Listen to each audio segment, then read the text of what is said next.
महाराष्ट्र, कर्नाटक, आंध्र प्रदेश आणि गुजरात या राज्यांमध्ये प्रसिद्ध असलेला मुरगुडचा जनावरांचा बाजार मूलभूत सुविधांच्या अभावामुळे समस्यांच्या विळख्यात सापडलाय।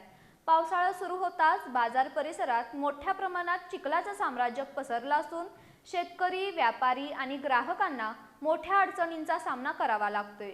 त्यामुळे संबंधित प्रशासनाविरोधात तीव्र नाराजी व्यक्त केली जात आहे।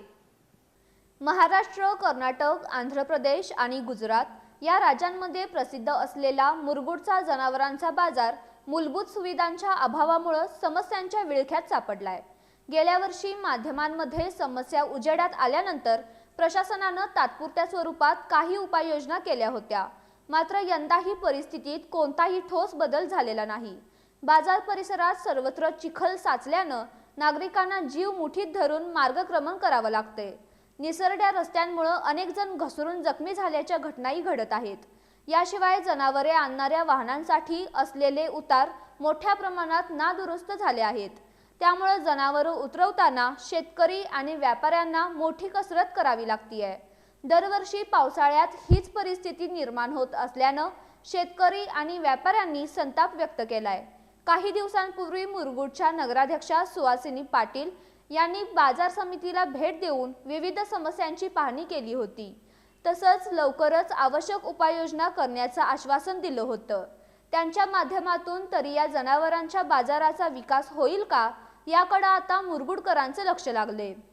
या बाजारातून पालिकेला दरवर्षी लाखो रुपयांचा महसूल मिळतो, मात्र त्या तुलनेत पिण्याच्या पाण्याची सुविधा, विश्रांतीगृह, स्वच्छतागृहे, जनावरांसाठी आवश्यक सुविधा आणि बाजारात जाण्यासाठी चांगले रस्ते यांचा अभाव असल्याची खंत व्यापाऱ्यांनी व्यक्त केली। बाजार परिसरात चिखल, साचलेलं पाणी आणि दुर्गंधीमुळे डासांचं प्रमाणही वाढले। त्यामुळे अनेकांना आरोग्याच्या समस्यांना सामोरे जावं लागत असल्याचं नागरिकांनी सांगितलं। बाजारात जायचं म्हटलं तरी अंगावर काटा येतो, मात्र पशुधन खरेदी विक्रीसाठी पर्याय नसल्यानं इथं यावंच लागतं, अशी भावना अनेक शेतकऱ्यांनी व्यक्त केली। मुरगुडच्या ऐतिहासिक जनावरांच्या बाजाराचा दर्जा टिकवून ठेवण्यासाठी कायमस्वरूपी सुविधा उपलब्ध करून देण्याची आणि पावसाळ्यापूर्वी आवश्यक दुरुस्तीची कामे करण्याची मागणी शेतकरी, व्यापारी आणि नागरिकांकडून जोर धरतीये।